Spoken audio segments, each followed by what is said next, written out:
Well, this is what we are talking about today. No, it's not the 480 gallon, though we will talk about it a little bit. As you can see, it is getting pretty dirty. We got to trim some stuff. We got some hair algae going on. So there's a ton to be done in this tank. But what we are talking about today is right here. We're gonna talk about aquarium substrates for freshwater shrimp.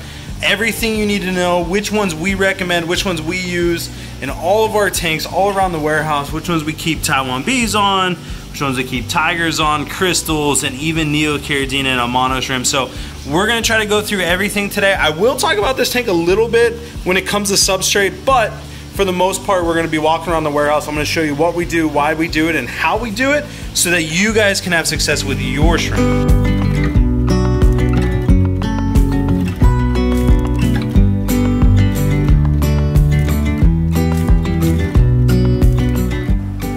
What is going on, shrimp keepers? This is Rob with flipaquatics.com, and today we are going over every type of shrimp substrate that you need to know about if you're getting into aquarium shrimp. So I'm really sorry that I teased the 480 gallon. We're actually not, we might go back in there, I don't know. But if you guys do want to see more in that tank, we actually did a video about culling it not too long ago. I'll put the link somewhere, maybe right there. It'll be down below. You guys can check that video out. I love that tank. It is an amazing tank, and it is just so fun for us. First, we're gonna talk about buffered water tanks and the substrate that you need to use. And buffered water means that the shrimp in the tank require a pH of less than 7. And so we're gonna talk about the substrate that we use for most Caridina. Some tiger species like a pH above 7, which we'll talk about that as well. Let's get into first the Caridina type substrate for buffered tanks. Now the first substrate we're going to talk about again is for Caridina shrimp. We actually use it for every single Caridina shrimp that we stock currently. So anything that you're going to find on flipaquatics.com, we're keeping it on here as far as Caridina shrimp. Now that's crystals, that's tangerine tigers, that's all the tigers that we have, even the royal blues, we keep it on this, the Taiwan bees, everything. And it is Brightwell shrimp soil. It's got a crazy name, so Rio Escuro medium. The M stands for medium granules, this stands for fine, and then there's an extra fine right there.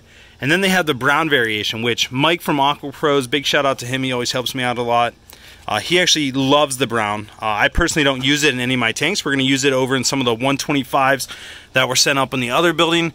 If you guys haven't seen that video, you guys got to check that out, because that fish room is going to be absolutely amazing. I'll put that link down somewhere below too. I will say that we are sponsored by Brightwell, so just know that we have been using this soil way before they ever sponsored us. And I'll actually take you guys in the other room and show you how we're using this on all the tanks and what it looks like underwater. But this is by far the best soil for Caridina shrimp. So the Brightwell soil is actually what we're using in this Blue Bolt 480 gallon tank. I did decide to show it one more time. We have about an inch, I would say maybe an inch and a half of soil at the front. In the tanks in the back, we only have about 1/4 of an inch, so you don't need a lot.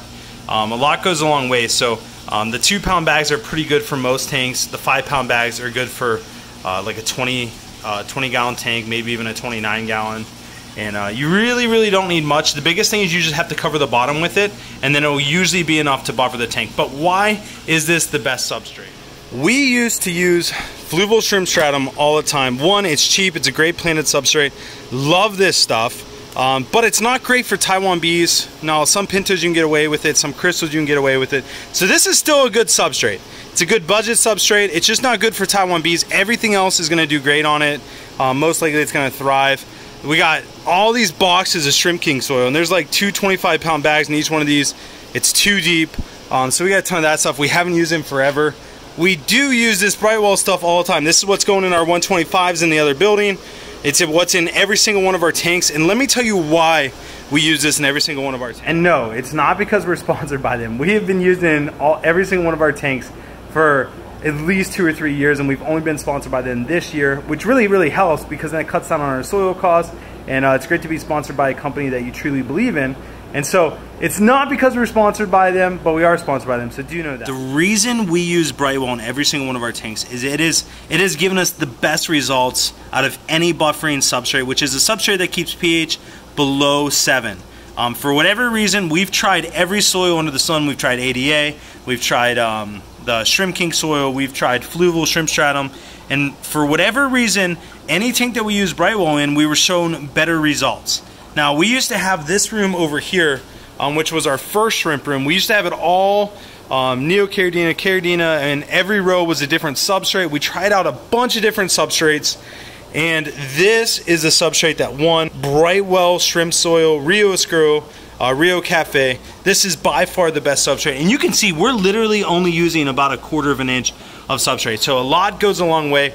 So if you're looking to get into any type of Caridina, whether red fancy tigers, whether it be blue bolts, extreme blue bolts, whether it be what are these, extreme red king kongs, a whole row of crystal shrimp over here, whatever it is, this is your soil. Now, the biggest thing you need to know is there's a lot that goes into water chemistry. There's a lot of things you need to do. I did a whole video on the most important factor for a shrimp tank, and I'll put that link down below as well. And it talks about GH, it talks about KH, it talks about TDS. So you need to know all that stuff if you're gonna attempt buffered water shrimp, which is a shrimp that needs a pH of less than 7. You need to know that there cannot be KH in the water, because what KH would do, which is carbonate hardness, it will actually burn through the soil really quick and deplete it, which means that this soil will no longer buffer the water to a pH of less than 7.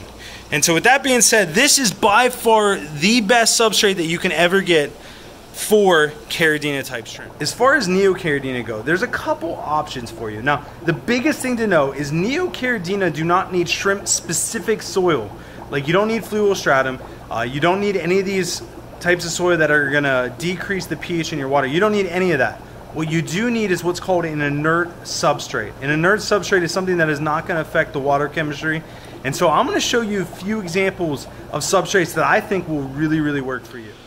While I will never encourage this to anyone, because I think substrate is just really, really great for a shrimp tank, it houses beneficial bacteria, I will give this as an option. You can go bare bottom. Now, I do think shrimp color out better on black, so if you could paint the bottom of the tank black, that will help a lot. No substrate is definitely an option for Neocaridina. We actually have 35 ponds out here, and not a single one of these ponds we keep substrate in. So it is something that you can do with success. You just need to make sure you have KH in the water, carbonate hardness. Again, I linked that video down below because you don't want to have pH swings. And I'll explain that all in the other video. You guys can go check that out. We keep 35 ponds in here and not a single substrate. Now, if you're on a budget, you don't want to do anything crazy, you're really not doing any plants that need to need any kind of nutrient-rich substrate, this is by far your best option. What this is called, this is pool filter sand. Now this you can buy at any pool store, any spa store. They sell them in 50-pound bags. I think you can get 50 pounds for about 15 bucks.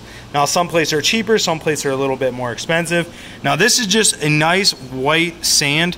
It's actually really fine. Not really fine, it's actually pretty coarse for sand. It's just a bunch of little pebbles.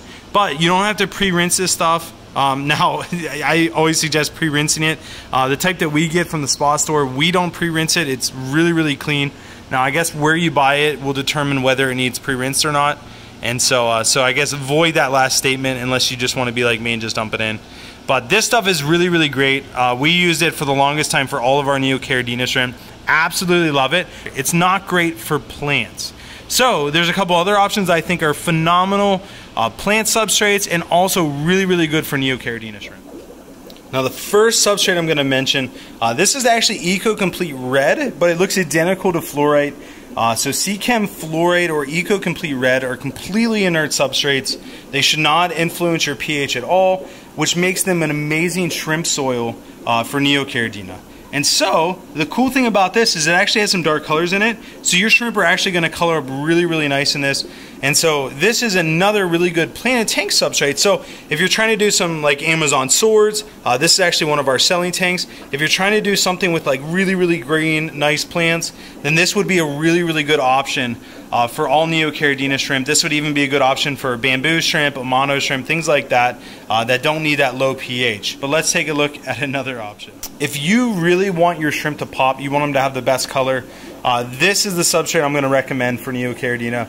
It is called Eco-Complete, just Eco-Complete Original. It's a nice black, like almost like a lava stone substrate. It really makes these guys, they're red pop. These are cherry barbs. but this is in our water sprite grow out tank and our selling tank.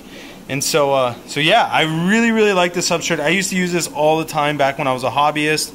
And now that we have a business, I think it's really great that we're starting to convert some tanks over to it, because I really like it and it really brings back the hobby for me.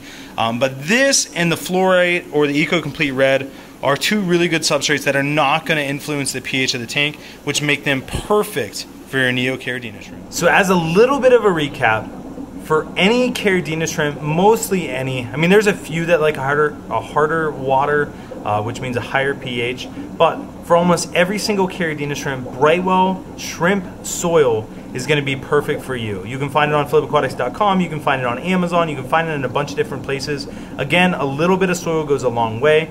The other one would be Fluval Shrimp Stratum. It's pretty cheap. You can get that on Amazon as well. We do not sell it on our website, so you have to find it on Amazon or other places like that. Now, that is amazing for tangerine tigers. It's amazing for crystals. Even some pintos. I've bred Galaxy pintos on it. I know some other people that have bred different high-end pintos on it. So it is possible, but Taiwan bees, in my experience, do not do well on it. So that is just one that if you're a beginner for Caridina and you're just doing crystals, it might be a good substrate for you. It saves you a little bit of money.